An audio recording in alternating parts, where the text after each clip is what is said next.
음성을 듣는 시간이 되기를 축복합니다. 오늘 본문 5장을 이제 우리가 가지고 말씀을 나눌 건데요. 본문 5장을 위에 보면은 제목이 붙어 있습니다. 제목이 뭐라고 붙어 있습니까, 여러분? 의롭다 하심을 받은 사람의 삶. 저는 이 제목이 참 감동이 됩니다. 왜냐하면 우리는 의로운 사람, 우리의 삶은 여러분 의로운 사람의 삶이 아닙니다. 우리의 삶은 의롭다 하심을 받은 사람의 삶입니다. 의롭다고 하는 것은 죄를 짓지 않았다는 것이거든요. 우리 중에 죄를 짓지 않은 사람이 누가 있겠습니까? 우리 중에 저 없는 사람이 누가 있겠습니까? 우리의 삶은 의로운 삶이 아니고 의롭다 하심을 받은 사람의 삶입니다. 의롭다 하심을 받았다고 하는 것은 이런 것이죠. 죄를 지었는데 벌을 받지 않는 것입니다. 나도 압니다. 내가 죄를 지었다고 하는 걸 나도 알고 있습니다. 죄를 지었기에 벌을 받아야 되죠. 그런데 두렵지 않습니다. 왜냐하면 예수님께서 내가 받아야 될 벌을 대신 받으신 것을 알고 믿기 때문에 그렇습니다. 아멘. 그것이 바로 의롭다 하심을 받은 사람의 삶입니다. 이게 은혜라고 하는데요. 저는 뭐 죄를 지어서 감옥에 가본 적이 없기 때문에 이 은혜를 잘 설명할 방법은 없어요. 근데 적절할지 모르지만은 저는 이런 경험이 있습니다. 제가 초등학교 때, 그때 국민학교죠. 이제 학교 갔다 오면은 숙제를 해놓고 놉니다. 그래야 또 되니까. 근데 하루는 되게 피곤했는가 봐요. 학교 갔다 오고 뭐 좀 하다가 그냥 잠이 들었어요. 밤을 푹 잤어요. 푹 자려는데 해가 어둑어둑 날이 밝아가는 거예요. 그 시간 되면 일어나 세수를 해야 돼요. 그래 밥 먹고 학교 가야 되거든요. 숙제를 못하는 거예요. 얼마나 괴롭고 두려운지 몰라요. 오늘 숙제를 못하고 학교를 가는구나. 선생님한테 혼나겠구나. 두렵고 괴로운 마음에 한 걱정이 가고 있었어요. 근데 갑자기 어머니가 문을 열고 오시면서 야야 저녁 먹자 그러시더라고요. 알고 봤더니 그게 해가 뜨려고 어둑어둑한 게 아니라 해가 질려고 어둑어둑한 거예요. 그때 여러분 제 마음 어땠는지 아십니까? 환희와 감격, 살았다, 기쁨, 충만함, 할렐루야. 여러분 구원받은 기쁨이 이것보다 덜하겠습니다. 구원받은 기쁨이 이보다 훨씬 더 감격적이고 깊을 것입니다. 우리 오늘 이 성경을 사실 세번역본으로 보면 더 잘 읽을 수 있습니다. 우리 세번역 5장 우리 9절과 10절을 한번 우리 화면에 한번 있습니다. 같이 읽어봅시다. 그러므로 우리가 그리스도의 피로 의롭게 되었으니 그리스도의 피로 말미암아 하나님의 진노에서 구원을 얻으리라는 것은 더욱 확실합니다. 10절 읽어봅니다. 우리가 하나님의 원수일 때에도 하나님의 아들의 죽으심으로 말미암아 하나님과 화해하게 되었다면 화해한 우리가 하나님의 생명으로 구원을 얻으리라는 것은 더욱더 확실한 일입니다. 아멘. 여러분 우리가 하나님의 진노에서 구원받았다고 하는 것은 확실한 일입니다. 우리가 영원한 생명을 얻게 됐다고 하는 것도 확실한 일입니다. 우리가 다 이 확실한 일을 누리고 있습니다. 이렇게 우리가 질문하고 싶어요. 여러분, 그런데 이 모든 것은 예수님의 사랑과 은혜 때문이죠. 이 사랑과 은혜를 누리면서 하십니까?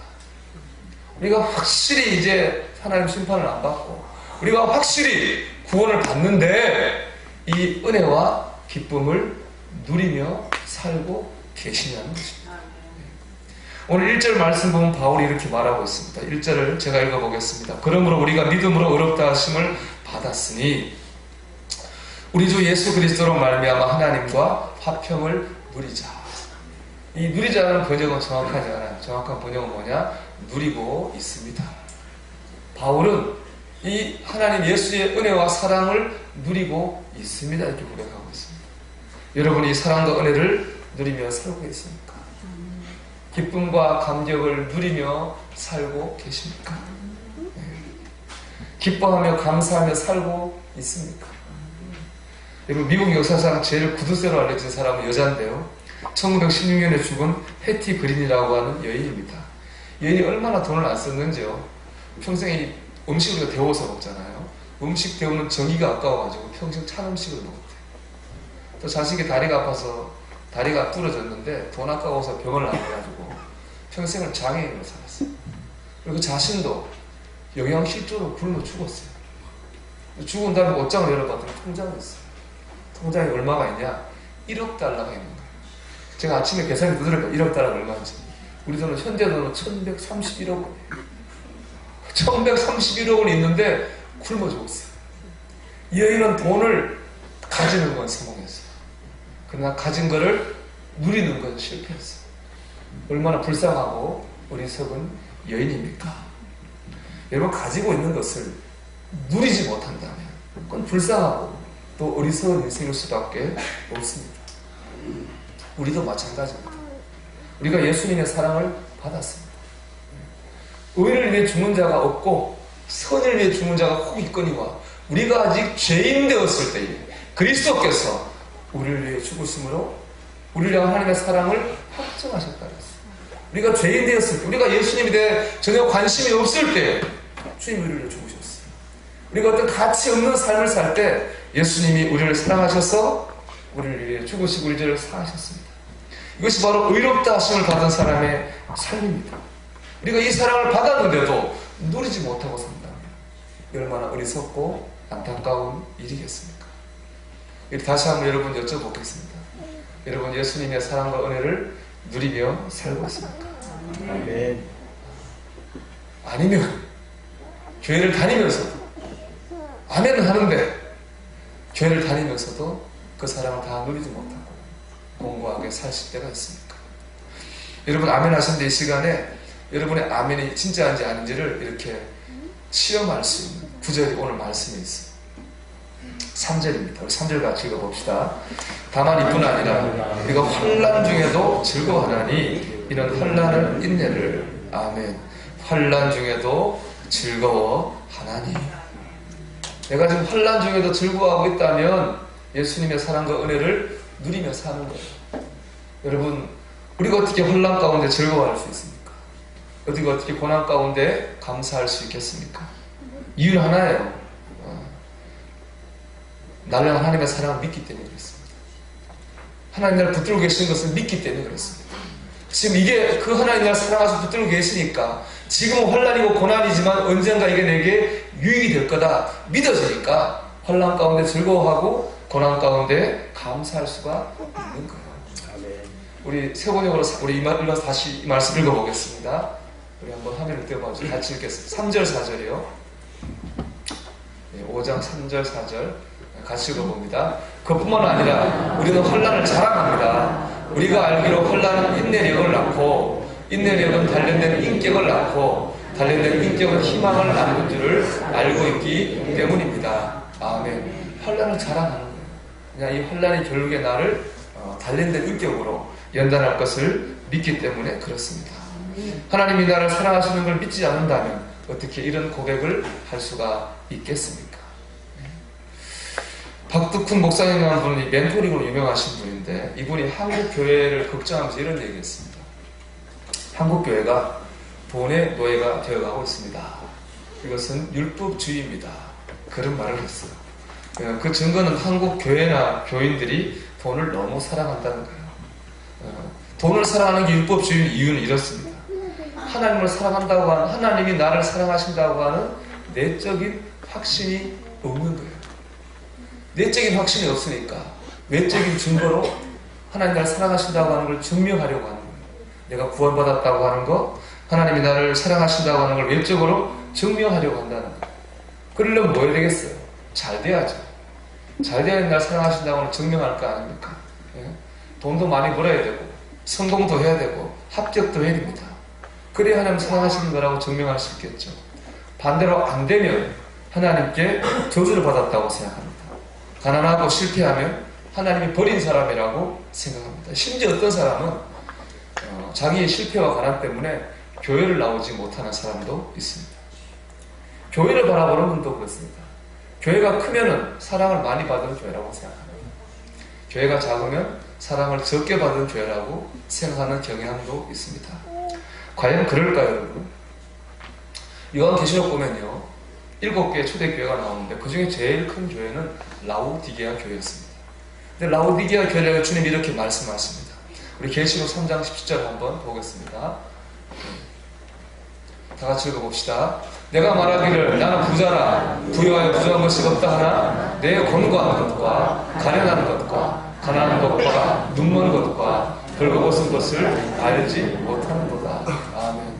라오디게아 교회는 클지 모르지만 주님은 그 교회를 향해 너는 가난하다고 말하고 있어요. 반면 서머나 교회라는 교회는 제일 작고 가난한 교회예요. 근데 그 교회를 향해 주님 뭐라고 하셨느냐? 우리 말씀 보겠습니다. 같이 읽어봅시다. 내가 내 환난과 궁핍을 알거니와 실상은 내가 부유한 자니라. 아멘. 여러분, 사람의 보는 눈과 하나님이 보는 눈은 같지 않습니다. 하나님이 보는 눈과 사람이 보는 눈은 다릅니다. 여러분, 하나님께 사랑받는 자임을 증명하려고 애쓰는 것과 하나님께 사랑받는 것을 믿는 것은 다릅니다. 증명하려고 하는 것은 율법이고 그 사랑을 믿는 것은 은혜입니다. 우리는 율법이 아니라 은혜로 살아야 될 줄 믿습니다. 물론 하나님이 나를 사랑하신다고 하는 걸 증명하고자 하는 마음을 어떻게 나쁘다고 할 수 있겠습니까? 그런데요, 증명하려는 마음보다 그 사랑을 믿는 마음이 먼저입니다. 그렇지 않다면 이 교회는 성공한 사람만 와야 됩니다. 부자만 와야 됩니다. 합격한 사람만 와야 됩니다. 그렇지 않습니까? 죄 없는 의인만 와야 됩니다. 그러나 하나님 말씀하시는 그리스도인의 삶은 의인이 아니라 의롭다 하심을 인정받는 사람의 삶임을 잊지 마십시오. 여러분, 하나님의 사랑을 믿으시기 바랍니다. 그 사랑의 증거물이 바로 이 십자가입니다. 주님이 이 십자가를 지심으로 우리에 대한 사랑을 증명하셨잖아요. 어떤 사모님이 계신데 사모님이 교통사고로 딸을 한 나라로 떠나보냈습니다. 그 슬픔을 이기고 이 사모님이 신학교를 나왔는데 그 동기 게시판에 이제 이렇게 글을 올렸습니다. 이렇게 올렸습니다. 내 딸아이를 보내면서 하나님의 나라에 대한 소망의 눈을 열어주신 하나님께 감사한다. 내 딸의 모습으로 이 세상에 왔지만 하나님의 천사였음을 이제서 깨닫는다. 이제는 아픈 이의 위로가 될 수 있을 것 같다. 남은 시간 정말 할 일이 많이 있구나. 딸이 교통사고로 죽은 아픔을 천국의 소망으로 이겼고 더 나아가 내가 다른 사람을 위로해야 되겠다. 그런 글을 썼어요. 그분 동기들이 다 박수를 보냈는데 캐나다 토론토에서 목회하고 있는 한 동기 목사님이 글을 올렸습니다. 그 목사님도 몇 년 전에 딸을 천국으로 보낸 아픔을 가지고 있는 목사님인데 이렇게 썼어요. 너의 글을 읽고 나의 마음이 왜 이리도 찢기든지 남몰래 흐르는 너의 눈물이 나의 심장 속에 고인 듯하였다. 나에게도 그 일이 있고 난 1년 반 뒤쯤인 듯하다. 새벽 기도의 시간에 갑자기 죽은 딸이 생각나서 한없이 울어보았다. 그날은 종일 울었고 그 주간은 매일 울었다.